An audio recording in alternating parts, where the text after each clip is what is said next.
Olá, sejam todos muito bem-vindos à TV Cresce, canal 8, do Cresce 8ª Região de Brasília, Distrito Federal. Hoje teremos uma conversa muito interessante, muito útil para os corretores e para a sociedade de modo geral, para entendermos como funciona a fiscalização do Cresce-DF.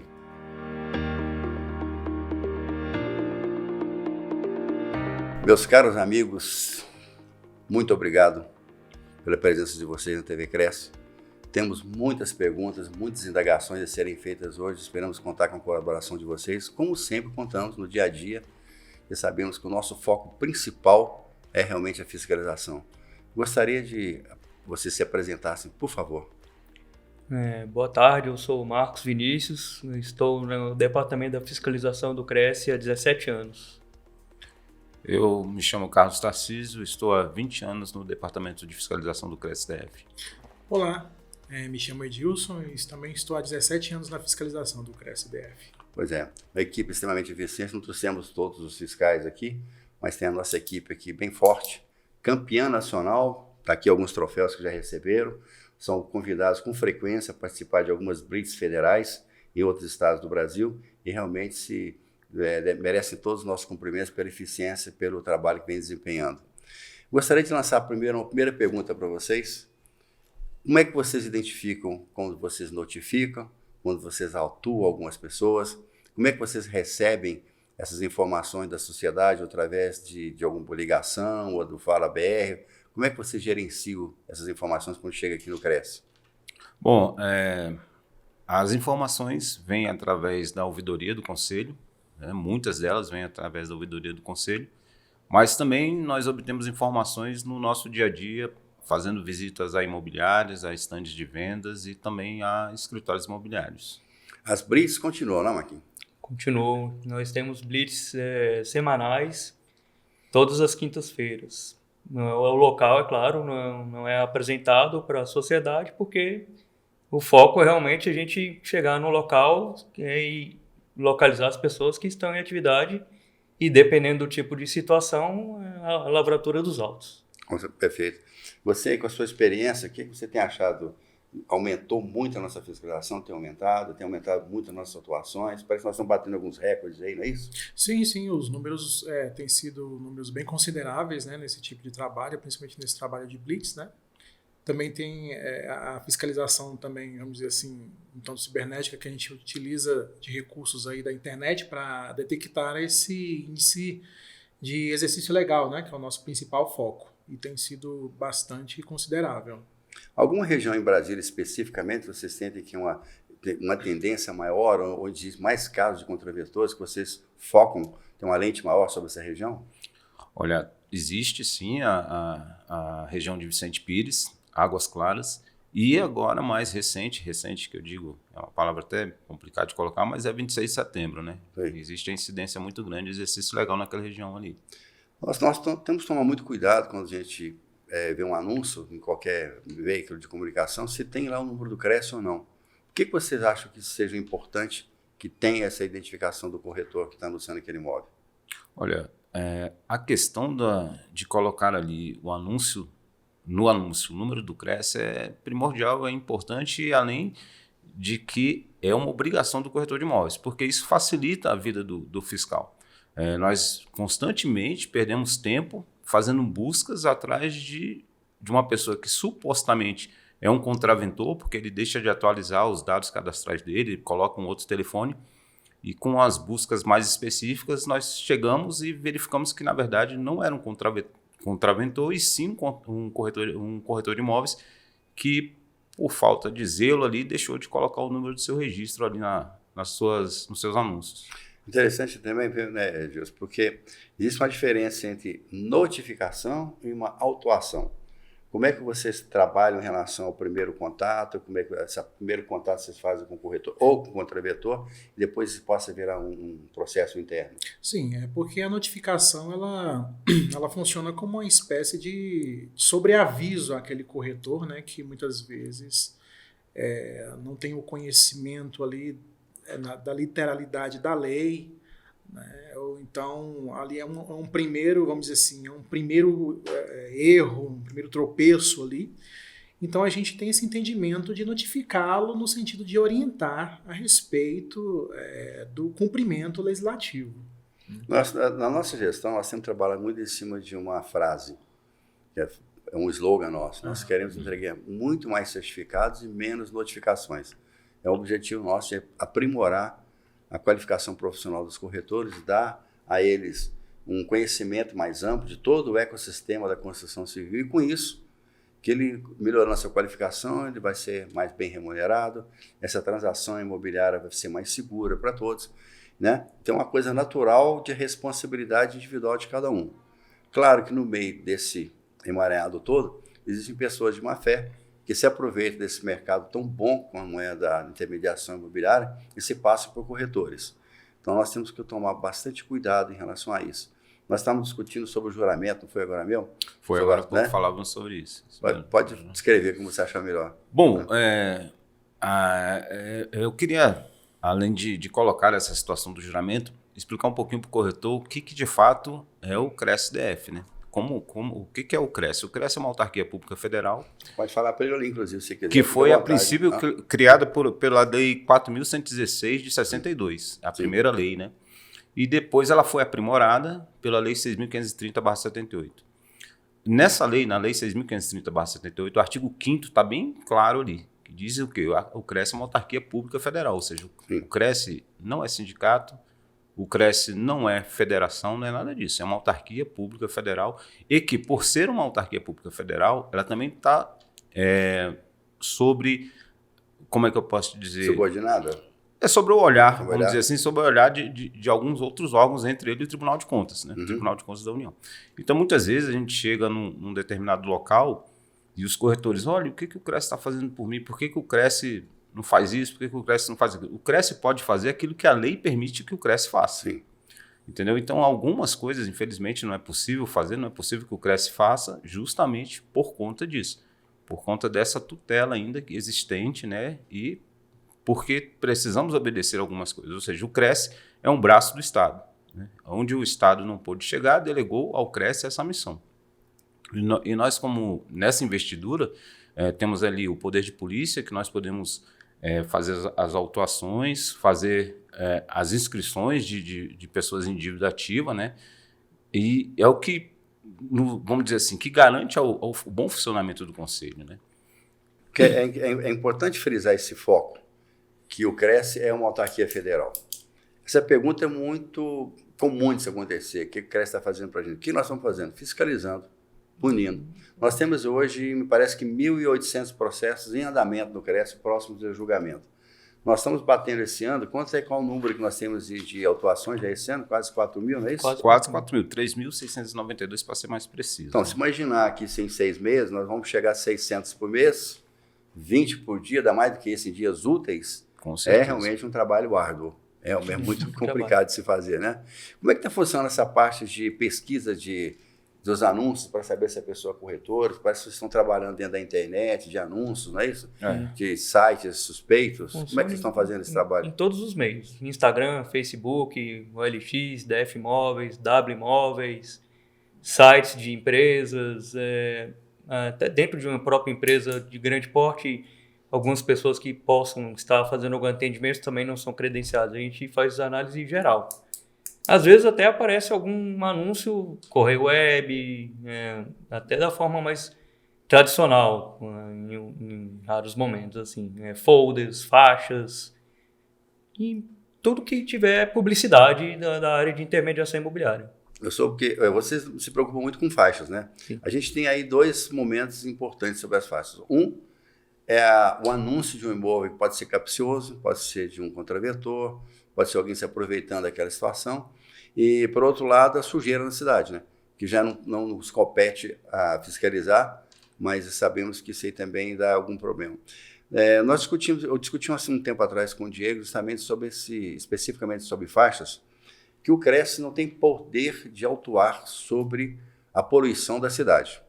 Sim, mas se nós formos provocados pelo Ministério Público, nós seremos obrigados a identificar aquele corretor e fornecer os dados que estão ali naquele anúncio. Sim. É bom importante frisar isso, que Sim, nós não vamos sim. lá procurar, Sim. mas nós fomos provocados, nós seremos obrigados a cumprir. Entendi. Saiu agora, semana passada, inclusive, um anúncio sobre Vicente Pires, sobre até uma atuação bastante perigosa, de multa pesada para corretores que estivessem trabalhando com imóveis irregulares, né?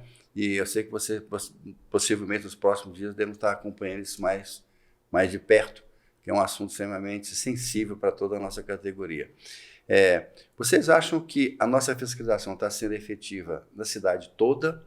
Vocês acham que nós precisamos fazer algum trabalho de mapeamento melhor, algum tipo de estrutura física ou de informática? Vocês estão todos com equipamentos novos, né, com notebooks novos, com uma nova linha de atuação. O que vocês estão sentindo necessidade disso? O que a gente poderia fazer para melhorar mais ainda a eficiência do trabalho de vocês? A gente precisa sempre estar inovando, né? Principalmente agora na parte de tecnologia, né? Que a gente está percebendo que em qualquer mercado hoje, independente do ramo, né? Estão se aprimorando muito, né? Materiais assim para fazer divulgação, né? A questão de publicidade e de recursos mesmo, né? Então, proporcionalmente, nós da fiscalização nós precisamos estar sempre inovando esse tipo de material, de equipamento, né? E de tecnologia para acompanharmos aí esse mercado, né? Essas ferramentas novas de varredura de anúncios, nós já estamos quase implantando mais algumas tecnologias para ser um pouco da parte manual, né? Sei que um trabalho árido que vocês estão tendo para fazer isso, da medição do andamento desses processos, da abertura dos processos. Vocês chegam todos os dias, vocês estão quantas horas fora do CRES, especificamente dedicados à fiscalização? Bom, nosso expediente começa na rua mesmo. Nós saímos aqui por volta de 9h15, 9h30 da manhã e retornamos à base às 16h30, mais ou menos. Ou seja, estamos ali o tempo todo na rua, fiscalizando, indo atrás do que o que mais é o nosso carro-chefe aqui, que é combater o exercício legal. Quando o Edilson falava aqui sobre as tecnologias, né, realmente eu já estou aqui há 20 anos, era do tempo ainda que pegava o bloco ali e começava a escrever e ficava aquele monte de corretor perto de você, e um conversa e outro fala, e ali você às vezes se desconcentrava e tudo mais. Hoje, com a questão dos tablets que nós temos aí, ou seja, o investimento feito pelo CRES na nossa área de tecnologia e desenvolvimento tem facilitado muito a gente as coisas. Ou seja, hoje a gente tem no nosso sistema já a possibilidade de, ao recolher a prova ali, a gente só fotografa, já anexa aos autos, fica tudo digitalizado ali, ou seja, não tem mais aquela correria de esquecer um cartão, esquecer um folder ali, não, já está tudo documentado, tudo bem editado ali, bonitinho. O corretor já recebe na hora, o contraventor já recebe o auto na hora, ou seja, facilitou muito o nosso trabalho no dia a dia. Ou seja, às vezes eu levava 15, 20 minutos para preencher 3, 4 autos de infração por exercício legal. Hoje a gente faz isso muito mais rápido, com muito mais agilidade e com muito mais eficiência. Bacana, fico muito feliz de ouvir isso aí. Vocês acham que, apesar dessas novas tecnologias, desses novos equipamentos, a leitura que você faz do mercado hoje, vocês estão tendo mais facilidade de identificar um contraventor à distância? Ou seja, o que eu quero dizer com isso? Vocês faziam tudo basicamente manual. Correio Brasiliense, alguém ticando anúncio, aquela coisa toda. Hoje você tem uma série de empresas que fazem esses anúncios, né, na internet, nós falamos sobre alguns sites, isso tudo. Então, essa leitura que vocês fazem, olha, esse anúncio aqui, a princípio, me parece ser capcioso, isso aqui me parece que não está certo, que tem alguma coisa, esse feeling já está mais maduro com vocês, essa leitura? Sim, certamente. A gente consegue identificar já também, claro, também pela experiência, né? Desde quando mexemos, como você mesmo pontuou, a questão dos jornaizinhos que a gente via ali, a forma do anúncio, o formato do anúncio. É o que chamava atenção, né? O que chamava atenção, às vezes, a falta do registro, né? Você vê que a questão do registro nos facilita muito esse trabalho, né? Do número do CRES no anúncio em si. E com relação a tecnologia, né, dentro dos sites, a gente consegue perceber, né, um anúncio capcioso, muitas das vezes, como a gente já está bem habituado e conhece, assim, de uma certa forma, até mesmo pela experiência do nosso trabalho, as imobiliárias que existem no Distrito Federal, qualquer novidade que aparece, a gente já dá olha, isso aqui é um pouco suspeito, vamos avaliar para ver se realmente, ou se trata de uma empresa nova, né, que está realmente ingressando no mercado, né, assim, de maneira regular, ou se realmente é alguém se fazendo passar, né, por uma pessoa jurídica, uma PJ, né. Também temos um caso muito curioso, que eu acho que vale a pena pontuar, são as formas dos anúncios que hoje, infelizmente, algumas empresas de financiamento, de crédito, né, de consórcio estão divulgando no mercado imobiliário. Fazem um tipo de publicidade muito parecido, ou para não se dizer até igual, ao do profissional de corretagem, né, das pessoas jurídicas também de corretagem. Isso não só implica numa contravenção penal, ao nosso entendimento, como também isso aí viola outros códigos, né, como defesa do consumidor, né, a falsidade daquela publicidade, né, porque anuncia que vende, na verdade não vende. Né, quando anúncios capciosos. Um anúncio bem, ou seja, lesa exatamente. diretamente ali o consumidor. Lesa o consumidor diretamente. Né? Então nós estamos pensando propaganda aí... enganosa. A propaganda enganosa, exatamente. Então nós estamos assim pensando agora em fazer um trabalho, inclusive em parceria com outras instituições públicas, né? No caso o PROCON, ou de repente a Polícia Civil, nesse intuito, para que a gente possa combater isso de forma, vamos dizer assim, suplementar, né? De maneira bem suplementar, porque não está envolvendo mais só um tipo de crime, vamos dizer assim. São vários crimes que estão incorrendo sobre isso aí. Foi não. Só voltando um pouquinho na questão do feeling que você falou, vou contar uma historinha rápida aqui que aconteceu com a gente. Acho que éramos nós três, né, que estávamos numa situação ali havia um corretor e um cidadão lá que, ao perceber as viaturas chegando, ele se aproximou e sentou na mesa próximo ao... Como se fosse um cliente. Como se fosse um cliente. Então aquilo ali já chamou nossa atenção. Nós... abordamos o corretor, cumprimentamos o cidadão que estava com ele lá, mas ficou aquilo a pulga ali atrás da orelha ali. Saímos, aí, eu não sei se eu posso falar isso aqui, mas a gente, através da placa do cara, a gente conseguiu levantar os dados, né? O carro dele estava lá na frente, a gente conseguiu levantar os dados. E quando nós chegamos aqui, para nossa surpresa, na verdade não se tratava de um contraventor, mas sim de um corretor que estava em situação irregular aqui no concelho. E nós conversamos, vamos ter que voltar lá para ver se a gente autua esse camarada ou não. Voltamos ao stand e ao abordá-lo, já em outro stand, né, na verdade, ele já tinha vindo ao conselho, já tinha regularizado a situação dele, ou seja, já estava ok com a situação. Mas é muito melhor partir para isso, né? Você trazê-lo à regularidade, trazê-lo à legalidade, né? Do que, como eu falei, melhor distribuir diplomas do que uma auto de atuação. Infração, muito melhor. Sim. Não, porque, assim, essa história eu contei porque muitas vezes o corretor entende assim, os fiscais foram lá e não fizeram nada. Não é assim que funciona, não é bem assim. A gente percebe, a gente olha tudo que está acontecendo. No primeiro momento, enrolamos a fiscalização tranquilo. Pensa, né? Pensa. Mas uma hora não é bem assim. Eu gostaria, inclusive, até de esclarecer aqui para quem estiver nos assistindo, que é o seguinte: se nós temos uma situação onde estão envolvidas um corretor de imóveis e algumas pessoas civis dentro de uma transação imobiliária, o CRES só tem autonomia de autuar o corretor de imóveis. Os outros são contraventores. Então, a gente é obrigado a partir para uma outra forma de judicializar essa informação. Nós vamos autuá-lo, vamos abrir um processo, vamos encaminhá-lo ao Ministério Público para que ele faça as investigações.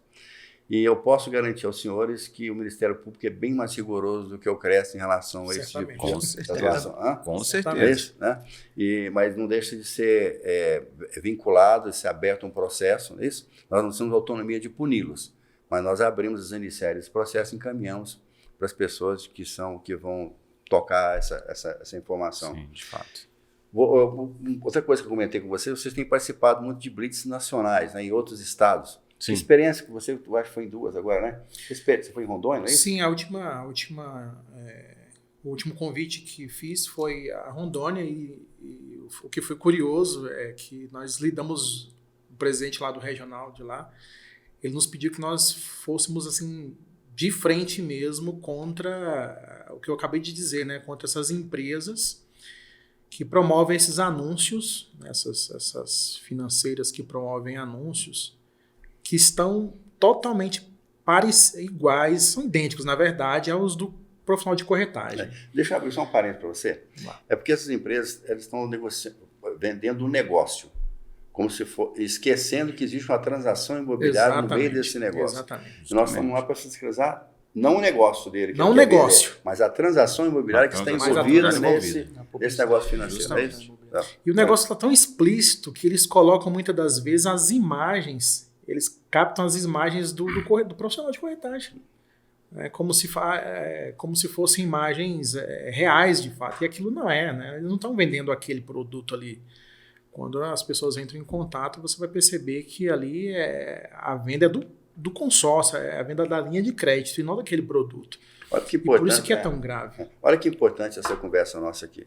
Essa semana que passou agora, nós fomos surpreendidos com um golpe que foi dado em Brasília, com falsos, entre aspas, proprietários, que estavam anunciando imóveis sem ser proprietários e ludibriou uma série de pessoas de boa fé. Se essas pessoas tivessem procurado as imobiliárias corretores, nunca teria acontecido esse tipo de coisa. Verdade. Agora, procurado o corretor que está regular com o Cresce. Então, esse é o trabalho da fiscalização, procurar separar o corretor que está devidamente regular, que é um profissional, que tem um Cresce, que tem um nada consta, que tem uma carteira de identificação, que tem um cartão de regularidade, e esse outro que se diz, né? Esse é o nosso trabalho, de separar o legal da pessoa que está apenas tomando cuidado. Separar quem está registrado, conforme a gente falou no início lá do juramento, que fez todo o trâmite legal, né? Se inscreveu, pagou sua taxa e tudo mais, daquele que está à margem da lei, né? Que é o contraventor. Esse a gente está atuando em cima o tempo todo. Como vocês estão à ponta de lança do Cresce, agora uma outra observação. Nós temos trabalhado um projeto aqui há 2 anos de PJ, ou seja, o corretor ter o seu CNPJ, ou seja, ele emitiu uma nota fiscal dos honorários que ele recebe. Qual é o nosso objetivo maior? Que ele esteja legalizado com o fisco. Porque ele, como corretor, pessoa física, ele já está habilitado a trabalhar na intermediação imobiliária. Só que acontece, ele esconde as receitas dele, ele não tem conta em banco, ele não tem o INSS, ele não passa a ser uma pessoa que tem que esconder toda a sua receita. Quando ele tem o seu CNPJ, ele pode emitir a nota fiscal dele, ter sua conta em banco, coisa e tal. Nós não falamos ainda no PJ do Cresce. A outra fase é ele ter uma inscrição no Cresce como pessoa jurídica. Aí sim, ele vai poder usar o nome de fantasia, usar a fachada nele, usar a expressão imobiliária e não fazer de conta com um nome fantasioso que parece que é uma empresa e ele é pessoa física. Eu tenho certeza que vocês estão com um olho bem grande em relação a isso, né? Com certeza, com certeza. São Tem muita vários gente criando. Tem muita gente que está criando nomes fantasias, né, para atuar desse jeito no mercado e, assim, tem publicidades que a gente vai acabar identificando que realmente existe, sim, por trás um CNPJ, né? Mas eu já observei também que alguns corretores, eles criam os CNPJs. Em alguns casos, eles desconhecem até a obrigação da inscrição da empresa dele no CRESDF. Já foram vários casos que eu constatei e foram lavradas autuações. Mas, é importante frisar isso. Se eu tiver dentro do meu Cadastro Nacional de Atividades, uma série de atividades, entre elas intermediação imobiliária, eu não utilizar isso para nenhum meio financeiro, não participar, até nesse momento, ainda não é obrigado a inscrição no CRES. Muito bem. Se por acaso eu começar a trabalhar na intermediação imobiliária, então eu virei um profissional da área. Eu vou ter que ter um CRES jurídico e um responsável técnico por essa empresa. Sim. É uma outra fase. Então a fiscalização tem que estar realmente muito... Nós temos as informações das empresas em Brasília que têm dentro das suas atividades a intermediação imobiliária. Mas se eles não estão trabalhando em nada, não tem como a gente fiscalizar, porque isso é uma fiscalização da Receita e não do Conselho. Né? A partir do momento que ele entrar no mercado, nós seremos obrigados a autuá-los e notificá-los. Essa segunda fase, que nós comentei agora, da pessoa já ter o seu CNPJ, ou seja, está legalizado diante do fisco, mas não ter a inscrição jurídica no Cresce, as coisas estão convergindo para a seguinte situação. Nós estamos agora fechando um convênio, fechamos com a Caixa Econômica para a revenda dos imóveis retomados. Só que tem que ter o Cresce jurídico. Sim. Tem que ser imobiliário. Nós estamos em fase final também do Banco do Brasil, de outra parte também. Tem que ter o CRES jurídico. Nós temos o selo Mais Integridade, que tem que ser jurídico, porque só a pessoa jurídica é capaz de fazer aquilo. Então, acho que é interessante o corretor pensar como profissional em melhorar sua capacidade profissional, estudar, participar desses debates que nós temos feito. Nós falamos aqui sobre assuntos extremamente importantes no dia a dia do corretor. Então, ele aprimora a sua capacidade profissional. Depois, ele tem a parte jurídica dele, de fisco, pronta. E se ele seja bem-vindo, transforma-se num corretor pessoa jurídica, que aí vai ter... Porque as pessoas passam, as empresas ficam, entendeu? Até hoje, no almoço, nós discutimos sobre às vezes perguntam quem foi Antônio Emílio de Moraes. As pessoas não sabem. Quem é o Grupo Votorantim? Agora eu sei. Entendeu? É a marca. É a marca. Então, você cria uma marca da sua imobiliária e isso é valor tangível, isso vale dinheiro. Você vende aquele nome, aquela patente, e você, como pessoa física, não faz mais nada, não? Você fica restrito, né? Hoje você possui uma pessoa jurídica com esse tanto de exemplos aí que você pontuou, realmente vai abrir os leques, né, para a profissão. Se eu quero trabalhar com pessoa física, realmente vai ficar bem limitado a esses recursos. Né? Nós estamos falando sobre o nome da pessoa física, fantasia, que nós chamamos de NPA, não é isso? Nome profissional abreviado. O nome profissional abreviado. Como é que vocês analisam isso hoje, por exemplo, a publicidade que está no jornal ou no site, né, e o número de fantasia? Vocês fazem uma analogia, essas pesquisas sobre as informações, vamos ver se batem isso aí? Sim, até porque existe uma resolução que fala sobre como o corretor deve promover esse tipo de anúncio, né? Para deixar bem claro o que é pessoa física, o que é pessoa jurídica, o que é o nome de fantasia, entendeu? Então a gente está sempre ali olhando, quando acontece de estarmos verificando ali na internet algum tipo de anúncio que não condiz com o que o corretor solicitou no momento da sua inscrição, num primeiro momento entramos em contato e notificamos. Damos um prazo ali para o corretor se adequar à resolução. Após o fim dessa notificação e o corretor não se adequando ao que pede a notificação, ele será autuado porque a própria legislação já determina. Ou seja, eu dou 5 dias para ele se adequar conforme a notificação e após isso ele não se adequou, infelizmente ele é autuado e ele vai ter que responder ao conselho porque ele não cumpriu com a notificação e, além disso, porque deixou que continuasse ali o ato infracional. Você podia esclarecer para o pessoal o que é o NPA, como é que funciona isso, como é que é a escolha, como é que a gente regula na hora da inscrição do corretor? O nome profissional abreviado, né, o NPA, como é dito, é nada mais nada menos que o nome abreviado que o corretor queira utilizar, né? É como se fosse uma espécie de, vamos dizer assim, é como se fosse o nome artístico, mas ao mesmo tempo é a abreviação do seu nome. Né? Pode ser uma sigla seguida de um nome, por exemplo. Só que existe uma regra para ele. Se é uma regra que tem que usar a palavra corretora, Isso. Segundo a resolução, né, ela vai falar que você deve usar esse nome profissional abreviado, seguido da expressão corretor de imóveis. Vai dizer também que você pode utilizar também até o nome profissional liberal, que é o que a gente vê menos, mas sempre da expressão corretor de imóveis, até porque esse regramento existe para que também as pessoas possam fazer a distinção do que é um profissional pessoa física e da pessoa jurídica, obedecendo também, inclusive, um ordenamento do Código de Defesa do Consumidor. Né? O cliente ele precisa saber com quem ele está lidando, por isso da preocupação dessa resolução. Então, no caso do NPA, nome profissional abreviado, você utiliza o seu próprio nome, abreviando talvez a primeira utilizando letras, né? Ou até mesmo o sobrenome, mas de modo que também obedecendo também essa questão de não se repetir esse dado, né? Porque, por exemplo, tem um controle aqui no CRES que verifica direitinho se a pessoa pode utilizar aquele nome, né? Para não correr dos homônimos, exatamente. Okay. E o nome fantasia também se tem uma preocupação, né? Inclusive, isso é uma questão muito importante, porque muitas das vezes o corretor, quando ele cria a sua empresa e utiliza o nome fantasia, em alguns casos a gente percebe que ele esquece de ver previamente se aquele nome não está registrado no conselho, né? O nome fantasia. Muitas das vezes, já teve situações aqui, inclusive, de empresas com Não muito parecido. muito parecidos os nomes. É.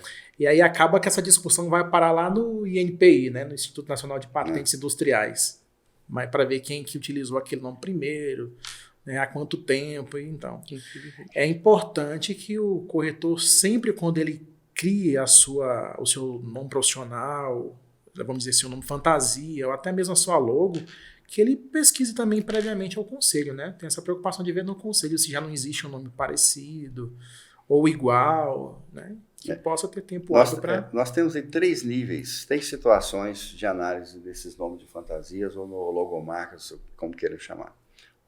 Digamos especificamente dentro do conselho, você tem o nosso NPA. O NPA, a princípio, nós vamos trabalhar com pessoa física. A primeira inscrição é sempre pessoa física, né? Sim. Depois que vem as outras jurídicas. Sim. Quando você vai para a jurídica, você vai consultar o NPA novamente, só que você vai ter outra consulta na junta comercial. Exato. A junta comercial vai dizer que você tem. Ou se você vai publicitar esse nome, você vai para o patentes. Então, são 3 níveis de análise.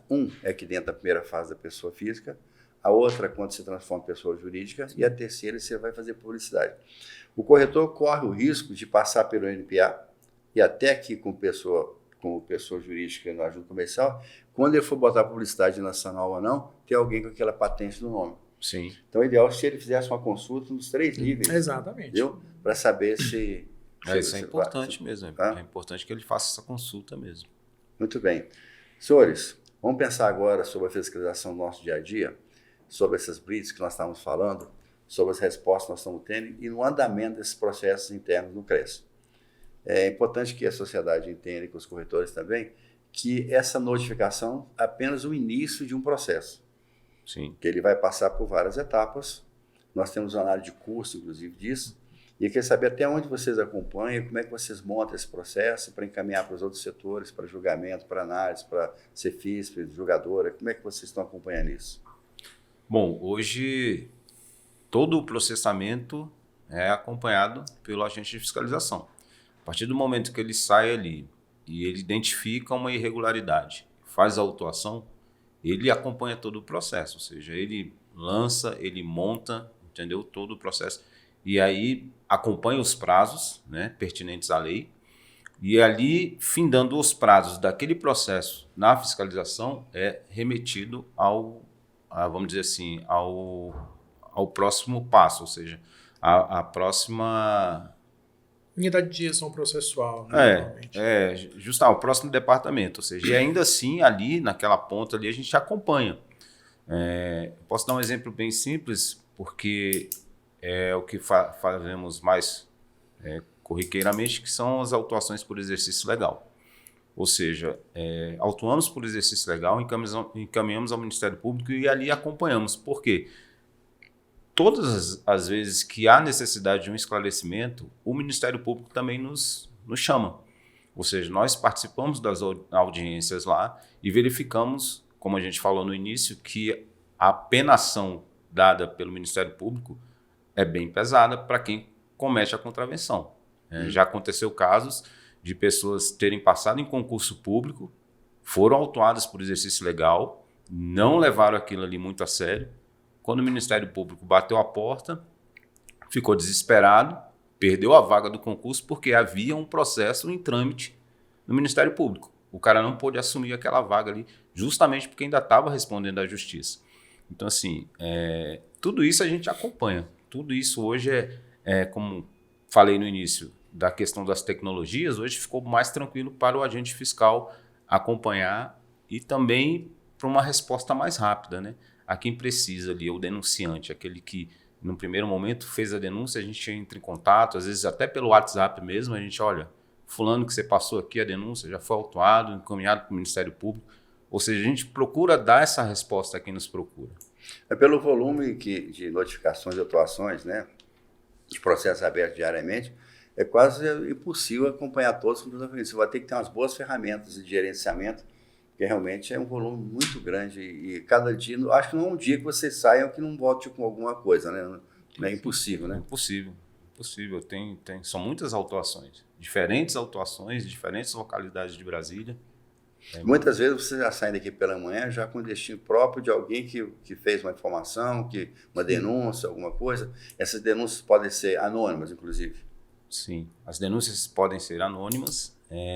E só mais um pontinho aí, nós, além de sairmos com essas demandas, nada nos impede que às vezes a gente está atendendo a determinada demanda e num determinado momento um corretor fala que está acontecendo uma situação aqui, nós deslocamos também para atender ali. O que a gente consegue fazer no nosso dia a dia ali, nós vamos encaixando ali para dar uma resposta rápida a quem nos procura.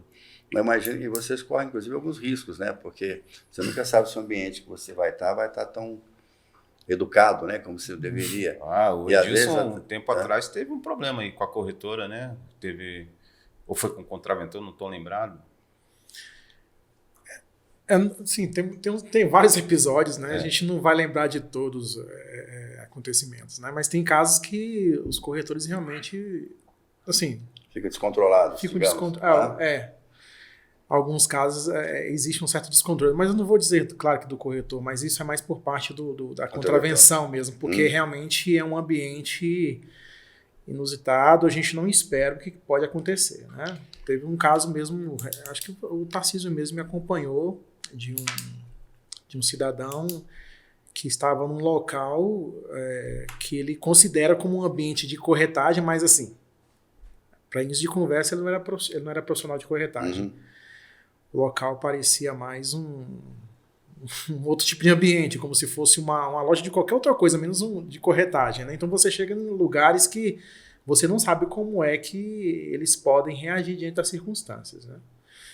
Então é importante, muitas das vezes, a gente sempre analisar direito, ver se aquela situação realmente é um caso que não exija vamos dizer assim, um apoio policial, maior, né? Um apoio maior. Porque nós, como autarquia federal, nós podemos solicitar o apoio da polícia em qualquer momento. Então muitas das vezes temos dificuldades de identificar os contraventores, né? Estamos na presença deles ali conversando sobre a infração constatada e eles fazem resistências, né? Então a gente precisa realmente, em alguns casos, de um apoio.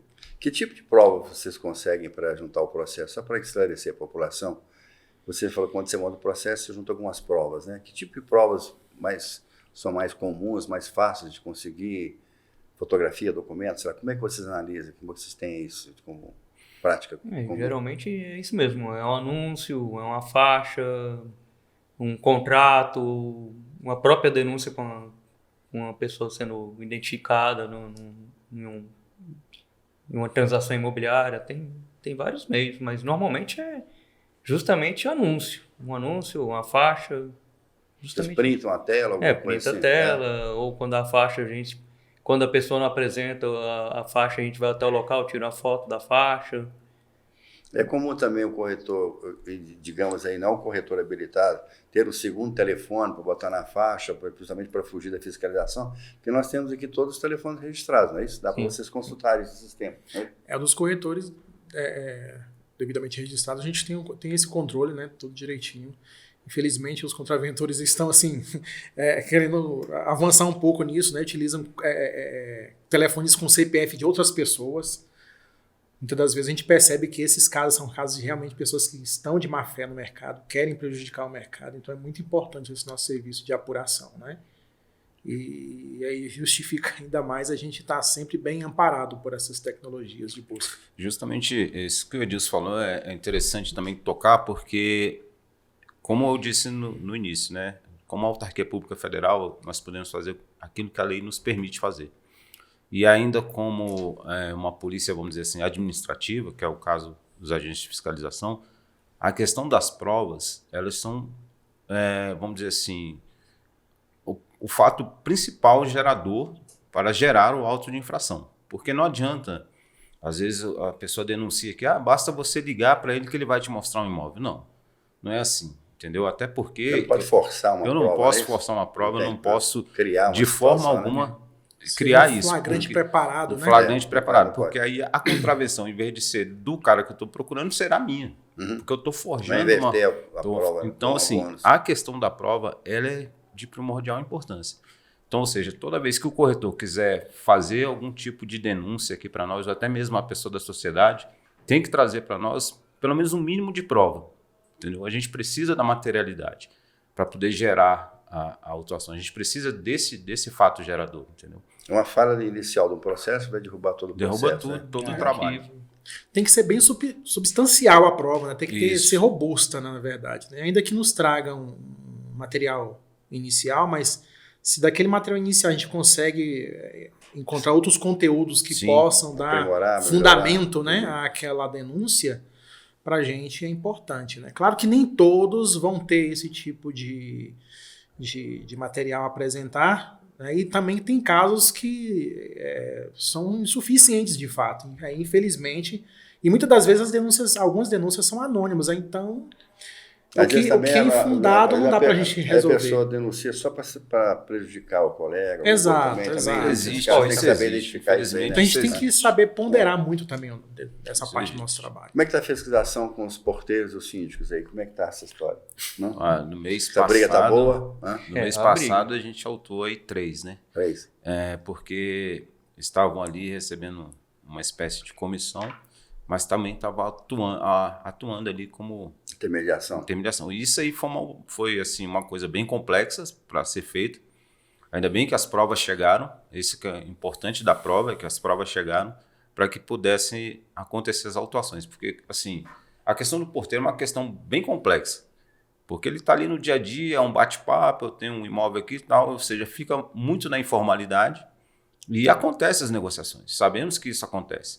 E se não houver ali uma materialidade, não tem como haver autuação. Então, ou seja, nos casos que acontece de ter a materialidade, as autuações são feitas. Só para esclarecer uma coisa para a sociedade de modo geral.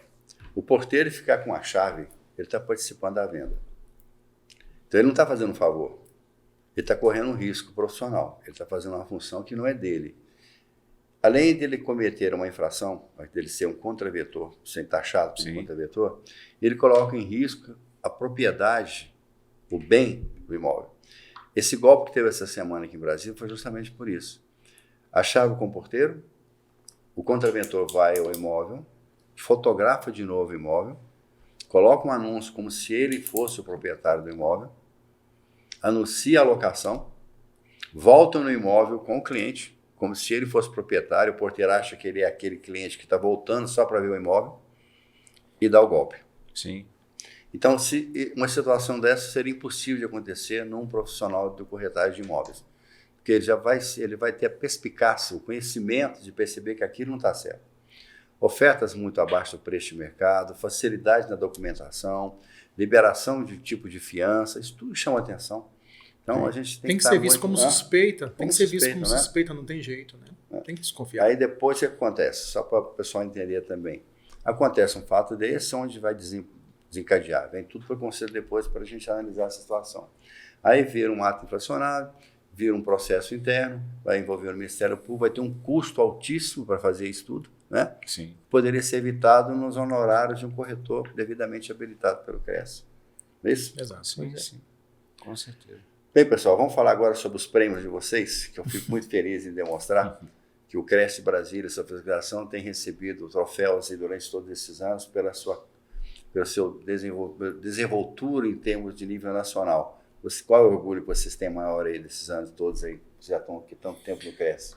É interessante, né?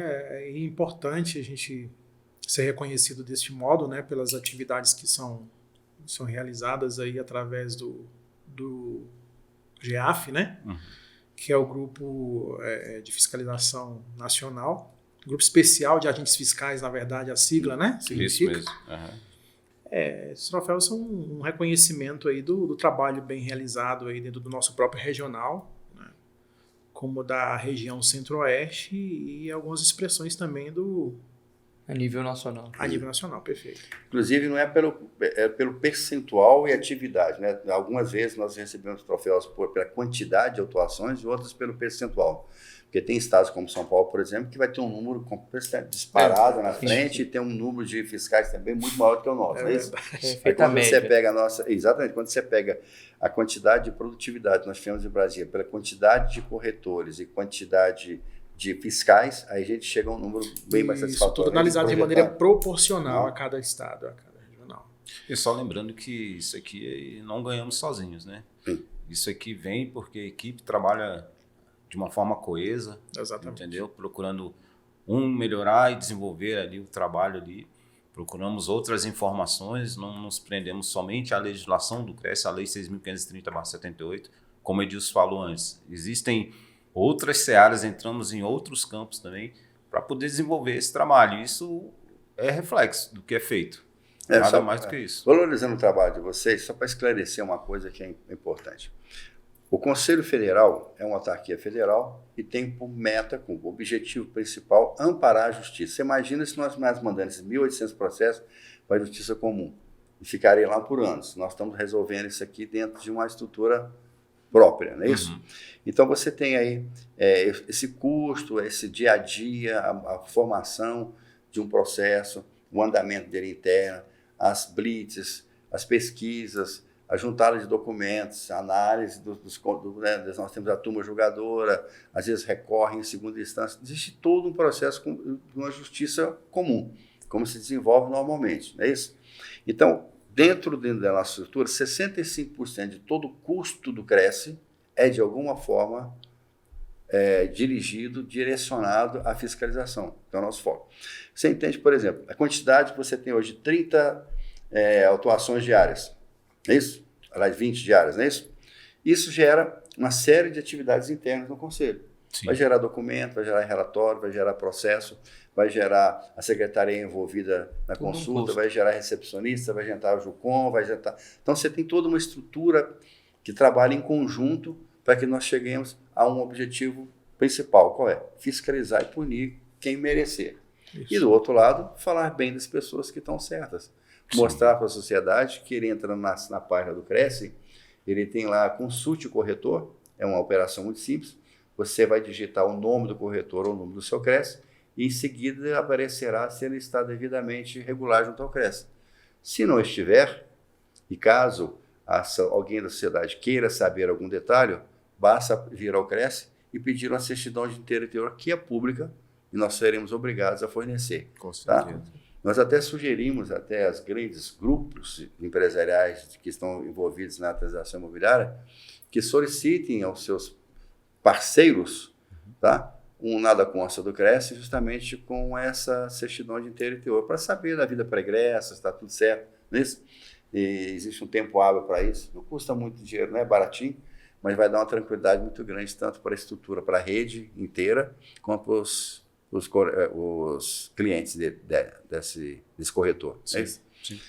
Bom, gente, eu gostaria de acrescentar alguma coisa. O que vocês gostariam de falar sobre os números aí, que são muito interessantes, sobre a quantidade que você tem de, talvez, eu não sei se você tem uma estatística de quantidade de autuações específicas, né? Se alguns números que chamam mais atenção por região, alguma coisa? Bom, até esse mês de junho, né, que foi o fechamento aqui, nós já estamos em julho, então fizemos aí um total de 3.692 diligências. Esse número aqui, eu posso dizer assim, que como órgão fiscalizador, eu acho que não existe outro no Distrito Federal como o CRES-DF. E isso eu estou falando de todos os outros órgãos de fiscalização. Estamos sempre aí no dia a dia, né, procurando fazer o melhor possível aí para os profissionais.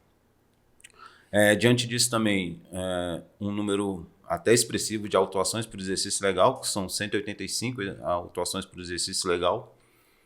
Bateu, vamos dizer assim, já superou a nossa meta do ano passado, né? Já superamos. Nós estamos próximos de bater do ano inteiro, não é isso? Isso. Ou seja, nós vamos fiscalizar esse ano, no primeiro semestre, mais do que o ano passado inteiro. Com certeza. Que mostra uma eficiência enorme da estrutura toda. Justamente porque houve, como a gente falou no início, aprimoramentos, né? Investimentos, né, que refletem isso aqui, né? Tudo que é feito para a fiscalização retorna em resultados. Então, nós apresentamos esses resultados aqui até esse presente momento. Temos ainda muita coisa ainda para desenvolver durante o ano. 6 meses ainda aí, né? Com certeza, e assim, a gente sabe que a contravenção não acaba, né? Nós estamos aí tentando diminuir ela ao longo do tempo, mas a gente sabe que sempre vai haver ali o contraventor, senão não haveria necessidade da nossa existência, né? Então, nós estamos aí no dia a dia tentando melhorar cada vez esses números aqui. Então, para esclarecer a todos, inclusive aos contraventores, à sociedade de modo geral, a nossa estrutura tem um filtro muito grande de anúncios. Nós temos uma estrutura de filtro sobre anúncios digitais, sobre anúncios de solo, de placas e outdoor e essa parte toda. Nós temos um filtro também de não deixar que o corretor pessoa física se passe por pessoa jurídica, que ele esteja utilizando o número dele abreviado certo, como está registrado aqui no Cresce. Nós temos o controle se ele tem ou não uma empresa jurídica atrelada a ele, que ele possa emitir notas fiscais. Nós temos o controle também se a atividade dele profissional está sendo exercida sem nenhum dolo à sociedade, se ele tem algum processo até fora do Cresce, que muitas vezes nós somos convidados pela Justiça Comum a dar um parecer sobre uma ação que não está aqui dentro, mas está fora do Cresce. Isso. Sim. Estamos atentos também às notícias de jornais, onde possíveis pessoas se passam por corretores e acaba, de alguma forma, tentando denigrir a nossa atividade, que é tão séria e tão responsável, né? Isso tudo cabe, basicamente, aos nossos heróis, né? Que são os nossos fiscais, que estão na linha de frente prestando esse trabalho de fiscalização e de objetivo principal do Conselho. Isso? Sim, verdade. É muito importante esse espaço aqui, né, para a gente poder explicar um pouco para a sociedade, né, fazer com que a sociedade nos veja um pouco melhor, né, veja o que é o Cresce, que os corretores entendam, né, a funcionalidade do Cresce, o trabalho de atuação da fiscalização, o modo operandi de atuação, para que até mesmo se torne mais acessível, né? Acessível a oportunidade de podermos assim estarmos unidos nessa mesma causa, né, que é sermos os verdadeiros guarnecedores dessa profissão, né? É importante esse espaço aqui, esses momentos em que a gente tem a oportunidade de explicar para o corretor, né, como funciona a atuação da fiscalização. A gente fica agradecido, acho, por essa oportunidade. Eu fico muito orgulhoso do trabalho de vocês, da presença de vocês. Eu tenho muito que agradecer. Pois não, amigo? Bom, não, como foi bem dito, né, também agradeço essa oportunidade. Queria dizer ao corretor de imóveis que a fiscalização ela está aí, ela existe por força da lei e nós precisamos fiscalizar, né? Então, a hora de entrarmos a sua imobiliária, a sua empresa, o seu stand de vendas, receba normalmente a fiscalização. Nós estamos ali simplesmente para dar o bom andamento do que é exigido pelo Conselho. E com relação ao contraventor, pode ter certeza que a gente te acha. Não tem problema, a gente vai te achar. É isso aí. Pois é, Marcos. Nós somos parceiros dos corretores. Nosso trabalho é colaborar com a atividade deles e eles podem também colaborar com a nossa atividade, denunciando os falsos corretores e até a própria sociedade também. Nós estamos aqui para isso. Nós temos dito sempre nas sessões de juramento dos novos corretores que o primeiro fiscal é o próprio corretor. Ele tem que indicar essas pessoas que são inidôneas, que estão prejudicando, porque ele sabe o que ele está fazendo? Está tirando justamente o seu próprio rendimento. Normalmente, essas pessoas começam a ter um honorário mais baixo, porque não tem risco, não contribui, sabe, nada para a sociedade, não recolhe sua anuidade, sabe, não tem uma despesa de publicidade, estão ali para ver se deu certo. Então, por isso, ele denigre a profissão, cria uma situação totalmente frágil, entendeu? E a gente tem que estar lutando contra isso. Sim, é isso? Com certeza. Então, gostaria de agradecê-los muito. Hoje a fiscalização está um pouco fora nesse horário, né? Mas a gente recupera amanhã, tá? Agradecer a Compensa todos, no dia agradecer a todos pelo esforço de vocês. Se vocês quiserem acrescentar mais alguma coisa, fique à vontade. Sejam sempre muito bem-vindos. Se algum fato novo, alguma experiência nova, a TV Cresce está em portas abertas para poder publicar o que for preciso para vocês, tá bem? Tá bom. Muito obrigado. E eu gostaria então de agradecer a todos que nos acompanharam até agora. E se gostaram da nossa conversa, por favor, entrem nas nossas redes sociais, curtam, mandem as suas mensagens, teremos o maior prazer em respondê-las na medida do possível. Muito obrigado a todos, obrigado a vocês, gente. Nós que Obrigado a todos agradecemos. com Deus. Tchau, Obrigado. tchau. Obrigado.